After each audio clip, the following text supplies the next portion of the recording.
Assalomu alaykum qarindoshlar. Bugun ChatGPT ustida 4-chi qitimliq qisqa leksiyamni boshlayman. Bu leksiyamni ekran oldida ko'rib turganingizdek shu dunyo atog'liq matematik olim Karl Friedrich Gauss'ning rasmidan boshlayman. Bu yerda bu leksiyamni boshlashdan burun oldi bilan sizlardan bir oddiy bir savolni so'rab qo'yay. Ya'ni birden yüzgeç boğan sanlarının jığındısı tepinglar degan savolni o'ttirib qo'ysam, qandoq unga javob bersizlar? Albatta, buningki eng oddiy usuli birni ikkiga qo'shib, ondan uchni qo'shib, ondan to'rtni qo'shib, ha yuzgacha davomlashtirganda buningki natijasi shu chiqadi. Ama bir yerde ben bunu şu matematik formül arkalık hesaplagan kandak oldu degan oddiy savoldan ne şu chat GPT'den so'rab bu mazmunni kengaytirib şu chat GPT'nin şu texnik ishlar bilan shug'ullanadigan kishilarga bir şu foydalanishni qisqacha tunishtirib o'tmoqchiman. Qani endi bu ajendani bir ko'z yutay. Bugungi mazmun mana menda ajenda deb ratlab chiqdim. Mushundaq bir qancha savollar to'xtalma. Birinchisi birdan yuzgacha bo'lgan bütün sonlarning yig'indisini tepish. İkincisi Python programni yozib berilgan indani bütün sonninki yig'indisini tepish. Buni ChatGPT qanday hal qildi degan. Endi mishada şu sonlar nazariyasi degan bir nazariya bor, matematikning bir tarmog'i. Shuni shu ChatGPTdan qisqacha tunishtirib o'tishni so'rayman. Ondan matematikadagi nihoyatda murakkab uzun mezgil şu hal bo'lmagan bir qiyos, ya'ni Fermat'ning oxirgi qiyosi deydi. Endi hozir uni terma deydigan bo'lib ketdik. Chunki u isbotlandi. 260 yildek isbotsiz qilib oxiri isbotlanganda bu to'g'riliq biroz to'xtalamiz.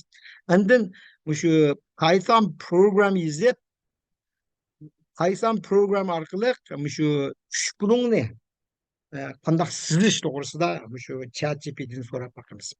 Endi oltinchisi shu konkret holda biz bu siziqlik tanımlar sistemini bilmiz go endi. İki nama'lumlik tanımlar sisteminin iş usulini ChatGPT'den so'rayman. Endi eng oxiri kelganda ama şu ChatGPT orqali qanday bir program tilidan yana boshqa program tilini almashtirgan. Mesela meyada SAS degan bir yumshoq detal bor. Shu statistik ma'lumotlarni analiz qiladigan bir yumshoq detal. Shuningdek SAS orqali yozilgan programni qanday qilib shu Python program almashtirish to'g'riliq eng oxirgi 7-chi savolim shu bo'ldi. Mushli mazmunlarda to'xtalmadim. Endi qani bu kelaydi. Hem de elbette hemen ChatGPT'ni to'shirayotgan degan albatta eng oldi bilan ChatGPT'ni bir ichish to'g'ri keldi. ChatGPT'ni ichish uchun men o'tgan necha qatim ko'rsatdim. Masalan, shu mailga kiramiz. Bu yerga kirgandan keyin mana bu chiqadi. Men tizimni tutgan bo'lg'achqa bu yerda meni qaytadan meningki credentiallarimni username passwordlarni so'ramdi, bevosita menga keldi. Endi biz o'tganda necha qatim ko'rsatdim. Bu yerda savol so'rash kelgan chog'da mana katakchiga solamiz har qanday savolni. Shu vaqtida men buningdan qani men bu yerda type qilib yurmay, bu yerda savolni ko'chiray, birinchi savolni. Birinchi savolim nima deganda shu yüzdani bütün sonning yig'indisini deb berang degan savolni bu yerga qo'yaman.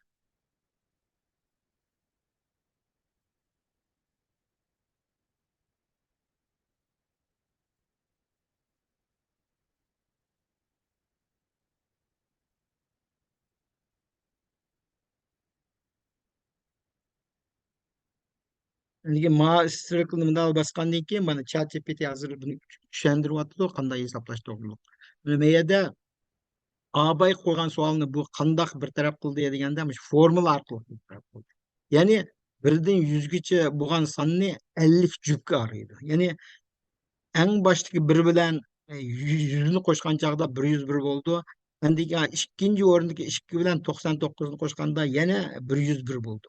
Shundoq qilib bu 100 dani sonini 50 jupga ayırıyordu. 50 jupga ayırgandan keyin har birisi 101 bo'lg'achqa shu vaqtda 100 ni 50 ko'paytgandan keyin buning natijasi 5050 chiqib deb to'g'ri hisob.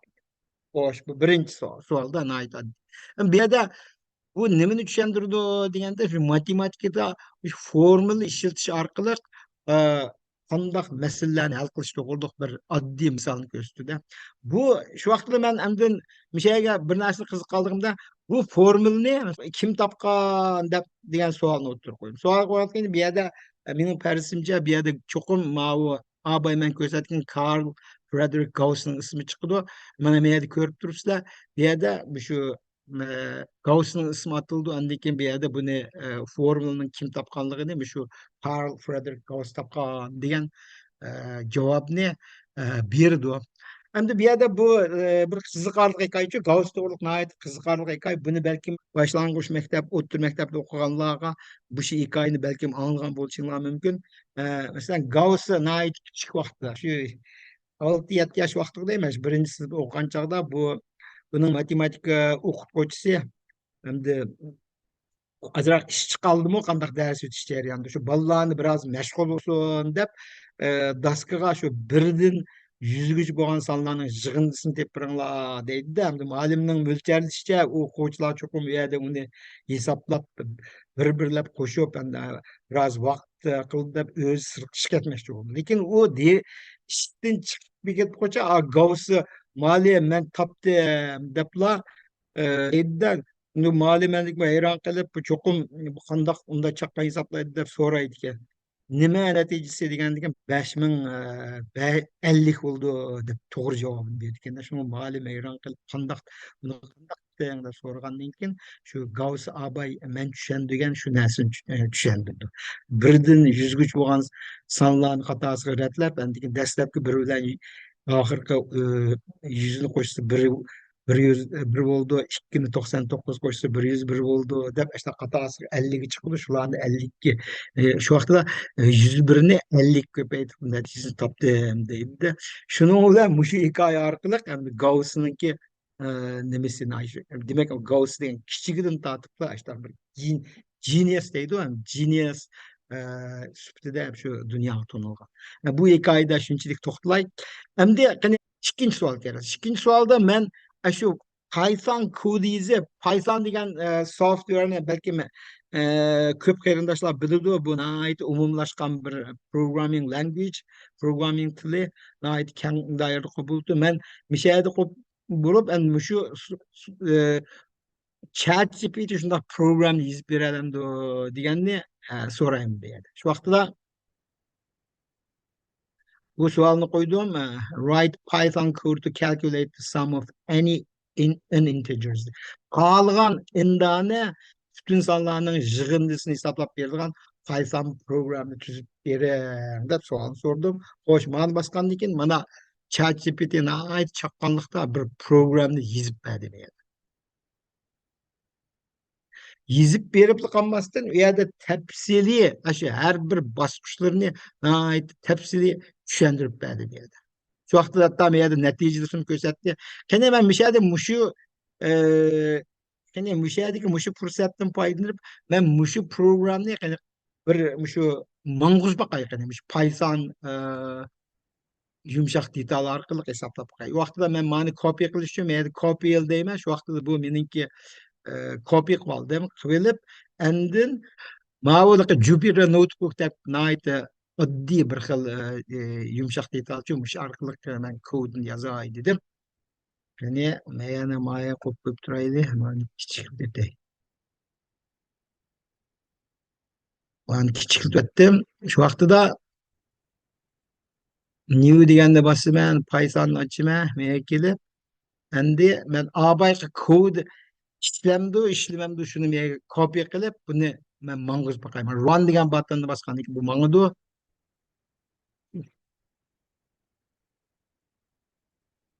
ma def degan bir funksiyani qilib beribdi endi balkim yana boshqasi kerak bu yerda Aqağını ahırda degan yerni ko'chirib olaylik.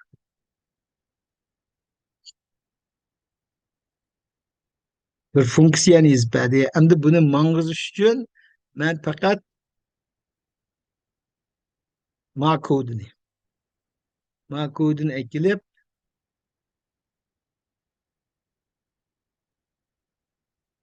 bunu tafsile tushuntirishim bu yerda hozir bir funksiyani belgiladi. Shu funksiya shu qolgan sonni qila oladi. Bu yerda 10 hisoblab beringlar. Men buni 100 gacha hisoblab 100 dona sonninki yig'indisini hisoblab ber deb mani bosgandan keyin mana bu yerda darholla mana bu yerda 5050 deb avval Gauss hisoblagan natijasini shu zamon chiqib berdi.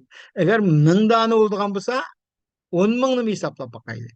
Buni mana chaqqanlar shunday chaqqanliklar bunday hisoblab chiqdi.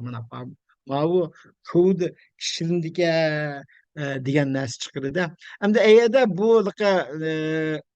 mayada bir narsani bayqadinglar balkim bu yerda bu ChatGPT yozgan chog'da buni ikkiga bo'libdi. Ma oxir qismi qanday shu funksiyani qanday ijro qildirishni ko'rsatibdi. Endi bu yerda agar men ikkisini birlashtirib deb vaqtini ikkisini birlashtirib to'liq bir programni bering desam, mana bu yerda buni ko'rib turibsizlar. Bu Python o'zi mana bu yerda programning o'zini, to'liq programning o'zini bu yerga chiqarib berdi. Ko'ryapsizlar mana shunda chaqqonlik bilan yezyapti.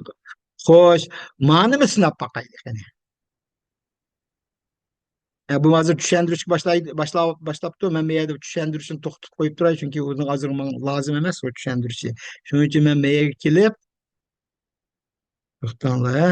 Bu yerga kelib, ma kodini copy qilib, abayqa Jupyter notebook'a salinadi. Bir yer silib, endi bu program mengamdiki qarab bakaylı. Bu bir to'liq program. O'zim bir yerda boshqa narsani ko'chirib yurishning hojati yo'q. Buni bosgandan keyin nima deydi deganda men yerda integer positive integer deydi. Musbat integerni birini bering deydi. Masalan, agar yana abay qo'yish men 100 ni bersam, ko'p mana bu yerda javobini beryapti. 5050 deb. Yana bir qatam sınap bakay, çoğarak sanlar sınap bakay dep mesela meyge men texmi çoğarak mesela 10 milyon mu 100 milyonluk sanlı bir şey eksik baksam mana manыңдын bu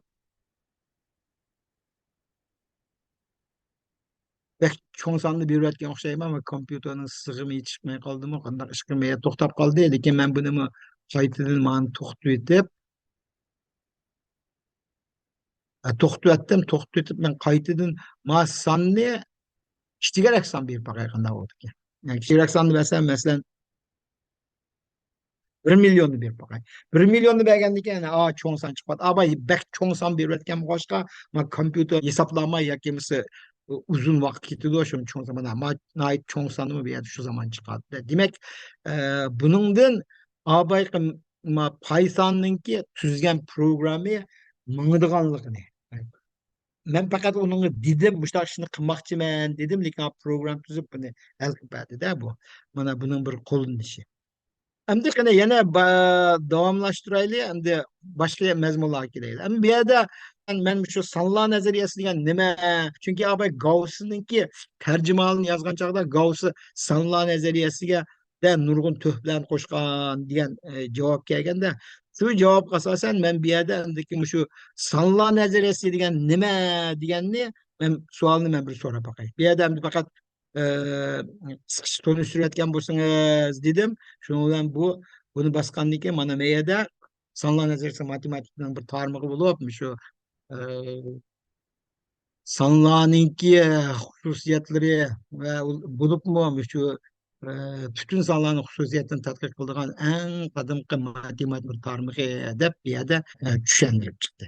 Bundak son. Yani elbette bir şeyde eğer muşunun içinde ma'lum bir narsaga tushunmaydigan bo'lsak, masalan, modular arithmetic, Diophantine function, masalan, Diophantine equations degan, mushu degan nima to'g'riga savol so'ramoqchi bo'lgan bo'lsam, meyada mani qiliblar, men meyaga shu Diophantine function degan nima degan savolni so'radim. So'ragandan keyin bu mana bir şeyde u nima tafsiliy tushuntirib berdi. Demak, bu hozir men bilan rasmiy aranglashyotir. Men so'ragan savollarimga o'zini bizgacha mana tushuntiryapti. Yana Diophantine funksiya degan faqat ashunda bir tanglimi bo'lib, uningki qisqacha nimasi qaysi alada ishlanadi degandek mazmunlan.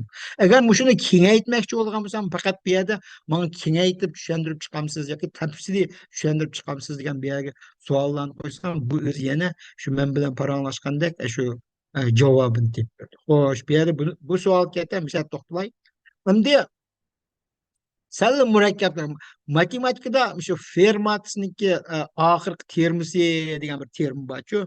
Mushu termini hamda ba'zi og'zimiz masalan Fermat'ning oxirgi termisi degandan keyin bu nima to'g'riliq mening so'rag'im kelib qoldi. Shu vaqtida men endi mushu savolni menga bosaman. Menga bosgandan keyin nima 4 deganni chiqarib o'taylik.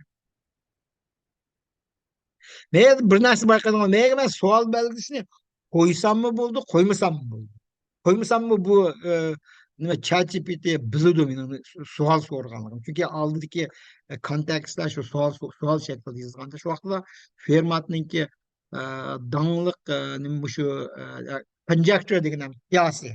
Bu 350 yilda isbotsiz qolgan ekanda, isbotsiz qilib eng oxiri kelib buni balkim o'sha yerda kim isbotlagan chiqdi. Yani E'da debdi o yerda Andrew Wiles degan bu Massachusetts institutimi qaysi universitetida ismini chiqardi.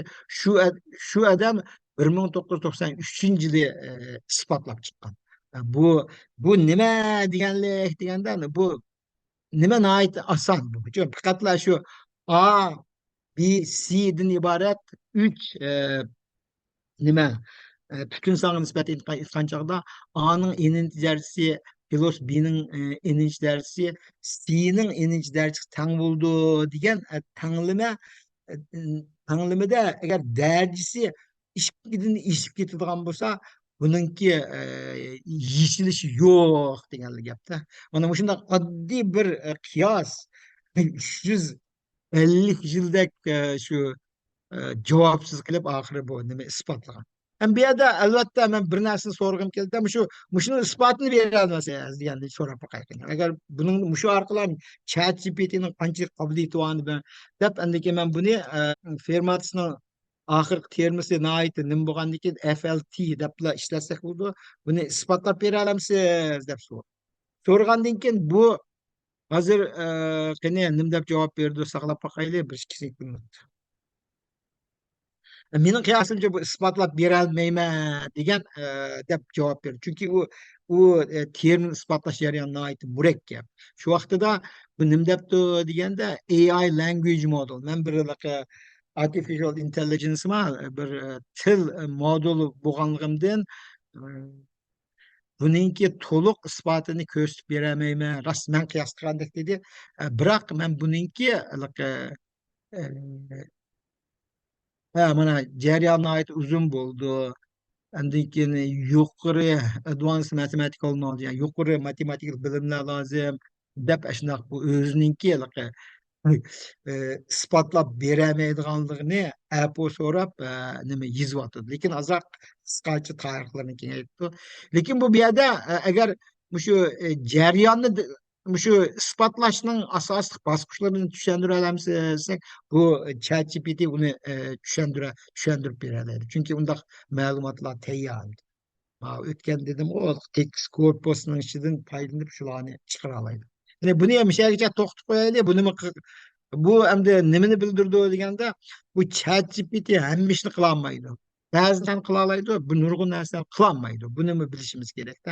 Lekin oddiy matematika savollarni, oddiy hisobotlarni, endi ba'zi bir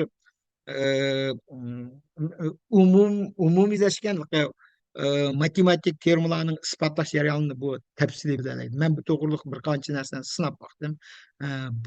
Buningda mishat to'xtaladi. Endi qani ham Python qaytib keladi. Avval Python program yoza oladiganligini bildik-ku. Endi yana bir qancha misolni ko'rib, 5-si nima deganda men shu ChatGPTdan bir 3 pulingni sizib bera olamsiz? Sizib bering degan bir nimani qo'ydim. Endi bu texnik sohasida data visualization deydi. Data visualization kelgan chog'da shundoq har xil graflarni, har xil nimalarni sizish to'g'ri. Men oddiygina bir 3 pulingni sizadigan bir Python programni yezip bersiniz degan savolni o'ttirib qo'ydim. Mana bu yerda bu hozir Python program yezyapti. Python program yezyapti. Qani qarab boqaylik. Buni hozir yezib bo'lgandan keyin ko'chirib sinab boqaylik. Qandoq uch bulun sızıp berdi bana. Mana sure dedi. Hoş tapdım dedi de mana. Abay biraz izledi. İzlep tekip endi bir yerden bu özü şu programı yezyapti. Beyada ma import turtle degene bu Python programming uchun bir package'dir u. Package'dir degan tayyor modullarda shu modullarni ishlatadi. Haq yezib tayyor qilgan. Endi turtle deb bir xil modul bor ekan, bu bir xil algoritm. Algoritmni shu ishlatib, shu algoritm orqali mana ma 3 bulungni sizdigan bir xil usul. Bir yerde yeni bir resim deputayı bir yerde bir xil usuldan çekinip kalmaydı. Eğer ben başka bir xil usulunu gösterip bereyinlaydigan bolsam, şu vaqtda da yana nim qilabım. Mana men yerda shuni tushuntirib atadi, abay men degan mazmun aşkıl turtle degan bir modulni ishlatib, shu orqali sizimiz debdi. Qani men mani copy qilib abayga Jupyter notebook silib boqaym. Endi buni bu yerga soldim. Qani nimani sizib berdi ko'rib boqaylik. Bu yerda mavu buni nim qildi, 3 pulingni sizib beralamdi yo'q, buni qarab boqaylik. Mana ko'rdinglarmi? Mana 3 pulingni men sizib berdi buni. Abay burada o'zi mana sizib berdi. 3 pulingni. Ham bu yerda shu 3 pulingning rangini, cho'ng kichikligini, undan keyin bir qancha uch bulunglarni qildiganlarni shu so'rasak, shu programdan sal murakkab bo'lgan program shunaqa narsalarni qila oladi. Mana uch bulungni degandek men sizib beradigan uch bulungni sizib berdi. Bu bergich bo'lsin. Xo'sh, nimani qani etish to'g'ri keldi. Mana etdan bu to'xtab qoldi-da, bu program tugadi. Endi qani buni bo'ldik. Endi oltinchisi nimani qilaman deganda bu siziqliq tanlamlar sistemasi, ya'ni shu ikki noma'lumlik siziqlar tanlamlar sistemasini yechishning yechish to'g'riliq bir program tuzib beralamdi. Shuni so'rayman. Ya qaytib kelib, endi men yana meyaga savolni mishaga nima qilman. Can I write a program to solve systems of linear equations with the two variables? Ikki noma'lumlik siziqliq tanlamlar sistemasini yechib bergan bo'lsangiz deb, ma ikki tanlamlar sistemasini berdimmi edi. Ikki noma'lumlik bo'lgandan keyin jazman ikki tanlam bo'ldi. Ikki tanlamni o'z ichiga oldi. Shu vaqtda qani men buni bir baqay. Buni qilgandan keyin bu qanday javobni berdi? Bir yerde bir program yazıyordu yani. Ben yerde bir program yaz dedim. Lekin Python program demedim de. Lekin eğer ben programda bağlandayken mavu conversation bağı paranlaşıyotgan bir nime detal bo'lgandan keyin bu hazır şu mening Python program so'rag'animni bilib Python program yozyapti. Agar boshqa program yozadigan bo'lsam, bu vaqtda boshqa programni yozib bergan bo'ldi. Xo'sh, endi mana bu program o'zini yozib bo'ldi. Endi bu tafsiliy tushuntiryapti. Buning bir alohidaligi shuki, agar bir narsani tuzgandan keyin uniki hamma bosqichlarini, jarayonlarini tafsiliy yozib berdi. Agar uni yo'q bu bek jiqib ketdi deydigan bo'lsak, mas stop generating degan yangi boshlagan bo'lsak, u buni to'xtaydi, lekin bir turaversin, chunki bek uzun javob bo'lmadi bu yerda. Endi qaytib kelib, men mani shu kodini copy qilib, yana abayga Python'ninki Jupyter Notebook salaydi. Jupyter Notebook silib, mani ko'rdinglar mana. Bu yerda bu hozir array deydi, endi ikki qurlarni yezib, undan keyin uningki yechish usulini nima qilib yerda buningda yana shu bir xil modul orqali hal qildik. Linear algoritm o'xshaydi. Linear algoritm degan ma'noni bildirdi-ku, lin LG degan. Xo'sh, endi buni mang'uz boqaylik. Haqiqatan mening so'ramoqchi bo'lgan savolimga javob bera olamdi, buni ko'rib boqaylik. Bu biz mesela o'rta maktablarda, hatto hozirmi ba'zilar balki siziq tanlama sistemasi yechishning usullari doim uchrab turdi-ku. Buni qarab boqaylik, bu qanday hisoblaydi. Buni hisoblagandan keyin mana bu yerda darhol buningki hisobini berdi. Hatto desimal nuqtalargacha aniq. Birsi x teng bo'ladi minus asli 24 bo'lish kerakda endi bu yerda mau hisoblash jarayonida decimal point demak endi shu minus 24ga yaqin lekin y bo'lsa e, 17ga yaqin bo'ldi mushtaq javobini deb bo'ldi. Agar bu yerda masalan 3 ma'lumlik sınıf tanımlar sistemisi olamdı, tört namalık olamdı. Bularning hammasini bu nima ChatGPT o'z oldiga program tuzib buni hisoblab beradi. Bu bir misol olsun. Demek ki müşahede bir narsa o'ttirib qo'yildi. Masalan, bu hozir talash tortish bo'layotgan narsa shu ChatGPT'ning qo'llanishi to'g'risida. Masalan, o'ttir maktab o'quvchilari, boshlang'ich maktab o'quvchilari hisob qilgan chog'da agar ChatGPT savolni o'ttirib qo'yadigan bo'lsa, shu zaman bu hisoblab beradi. Bu bir bolalarning o'rganishiga qanday ta'sir bo'ldi bu to'g'riliq u to'g'riliq bo'layotgan talashlarga kirishib ketmayman, ish qilib shuni bir mesele bo'lib qolyapti da masalan bolalar maktabda o'qiyotgan bolalarning o'zininki taraqqiyotiga foydasi bo'lyapti ziyni bo'lyapti. Bu ba'zilar foydasi bo'ldi dedi, ba'zilar ziyni bo'ldi, uni uqmaymiz endi qani eng oxirgi nimaga kelaylik endi man o'zim shu SAS programni ko'pchilik manimcha uzun yil ishlatgan. Lekin hozir qanday ahvollar bo'lyapti deganda Amerikada bo'lamdi, boshqa yerlarda bo'lamdi. Shu SAS programming language'ni aytdi. O'rganish biroz kasarak, lekin yana birisi uni saqlab qilishdan uni bika emas. Bika emas bo'lgandan keyin har yiliga $4-5 ming oldi bir lisensiga. Shu vaqt nihoyat qimmat bo'lgandan keyin nurg'un shirkatlar hozir shu SAS programlarni boshqa programming language'larga masalan Python deymiz, R deymiz, andikin boshqa har xil open source shularga o'zgartiryapti degan bir masalalar bo'lyapti. Buni men bir şeyde muşunu sınap baktım. Eğer oldu bilen ben bunun da bir SAS program yazgız bak. SAS programda nimde kandak program yazmaya degende ma bu nimede statistikte ma linear regression deydi şu sızıklık regression dep alsak buldu. Şu doğruluk bir program yazıp bergen bulsanız e,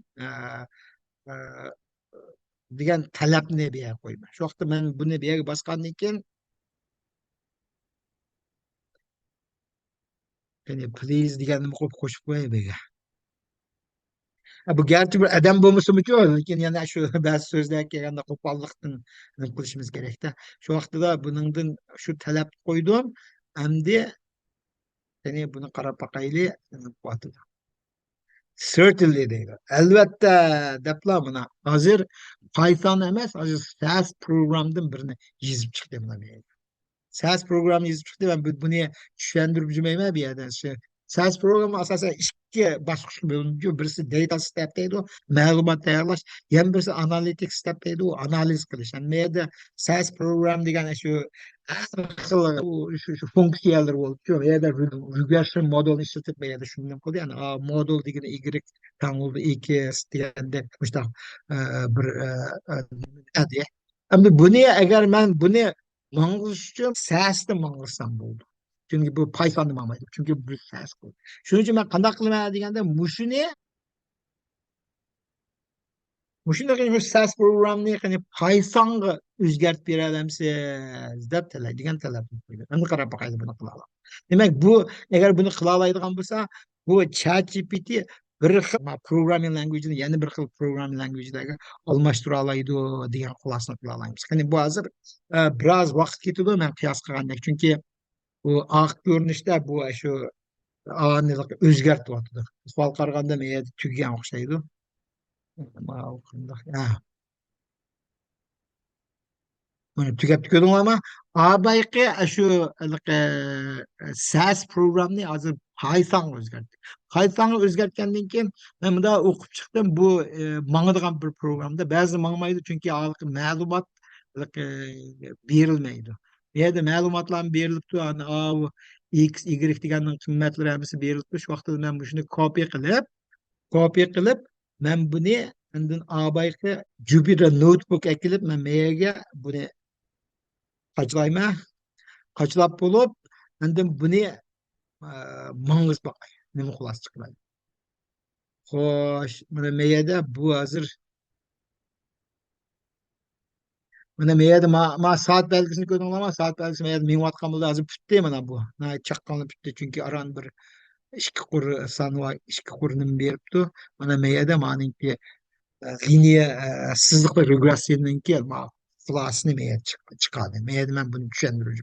Hem bunun kolun işi nerede degende manın karbakaydı ya. Hem bir her kandan bir programmer demdi yoki analist bolamdı bir programni yizishda başının işine ait testde meyada başının işini berip boldu mana. Başının iş berip bolgandan keyin buni agar şu murakkablashtirmaydigan chog'da mushu asosliq bosqichlarni tushungandan mishadil foydalanib buni kengaytib bir to'liq bir masalani hal qiladigan programlarni mushuni foydalanib yozilib bo'ldi. Mana bu bir yerda. Shuning uchun mana shu yerdan shu oddiy misollar orqali ChatGPT'ning texnik jihatdagi ishlanishlar to'g'riliq ozroq tushuntirib o'tdim. Bugungi leksiyam endi bir şeygacha bo'lsa. Oxir deydigan bir gapim men o'tganda shu to'g'riliq 3 qatim üç qatim tanishtirishni berib bo'ldim. Bu 3 qatim jarayon men dastlabda hamda unchalik odam ko'rib ketmaydi deb o'ylagandim-chu. Lekin qarab baksam birinchi qatimliqni 1000 necha yuz, ikkinchi qatimliqni 1000 necha yuz, uchinchi qatimliqni hatto umi 750 tak view bo'pti. Shu tunishtirishimni ko'rib chiqqan qarindoshlarga rahmatimni aytaman. Agar mushundaq mazmunlarni xohlaydigan bo'lsanglar, ilmonni bir barmoqni besib qo'ysanglar yoki mushuni bir boshqalarga hambahlab qo'ysanglar. Chunki bu texnik jihatdagi bir yengilliklarni-chu biz jazman egishib minishimiz kerak. Shuning bilan bugungi leksiyam tamomlandi. Rahmat.